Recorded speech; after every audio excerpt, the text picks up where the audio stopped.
തിരുച്ചെന്തൂരിലെ സുബ്രഹ്മണ്യ സ്വാമി ക്ഷേത്രത്തിൽ 15 വർഷത്തിനു ശേഷം നടക്കുന്ന മഹാകുംഭാഭിഷേകം ജൂലൈ 7-ാം തീയതി തിങ്കളാഴ്ച രാവിലെ 6:15 നടക്കും. ഇതിനായി നടന്നുവരുന്ന വിവിധ ഘട്ട നവീകരണ പ്രവർത്തനങ്ങൾ പൂർത്തിയായതായി ക്ഷേത്ര ഭാരവാഹികൾ അറിയിച്ചു. തിരുച്ചെന്തൂർ സുബ്രഹ്മണ്യ സ്വാമി ക്ഷേത്രത്തിലെ കുംഭാഭിഷേക ചടങ്ങുകൾ ജൂൺ 27 വെള്ളിയാഴ്ച രാവിലെ ക്ഷേത്രത്തിലെ 1-ാം പ്രകാരത്തിലെ വല്ലഭ വിനായകർ ശ്രീകോവിലിനു മുന്നിൽ ഗണപതി പൂജയോടെ കുംഭാഭിഷേക ചടങ്ങുകൾ ആരംഭിച്ചു.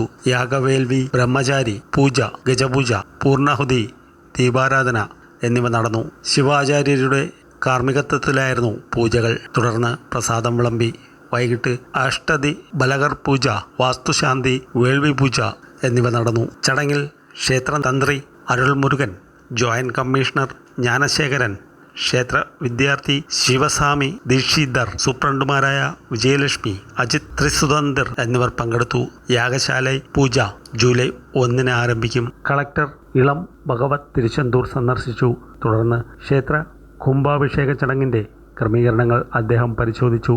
ചാരിറ്റബിൾ ട്രസ്റ്റ് വകുപ്പ് ഉദ്യോഗസ്ഥർ, അസിസ്റ്റന്റ് കളക്ടർ, തഹസിൽദാർ ഉദ്യോഗസ്ഥർ എന്നിവർ അദ്ദേഹത്തോടൊപ്പം ഉണ്ടായിരുന്നു. കുംഭാഭിഷേകം കാണാൻ സംസ്ഥാനത്തിന്റെ വിവിധ ഭാഗങ്ങളിൽ നിന്നെത്തുന്ന ലക്ഷക്കണക്കിന് ഭക്തർക്കായി ക്ഷേത്ര ഭരണകൂടവും ജില്ലാ ഭരണകൂടവും അടിസ്ഥാന സൗകര്യങ്ങൾ ഒരുക്കി നൽകുന്നുണ്ട്. തിരക്കില്ലാതെ വൺ വേ റോഡിലൂടെ ഭക്തർക്ക് എളുപ്പത്തിൽ ക്ഷേത്രത്തിലെത്താൻ കഴിയുന്ന തരത്തിൽ കടൽ തീരത്ത് മാർഗങ്ങൾ നിർമ്മിക്കുന്നുണ്ട്.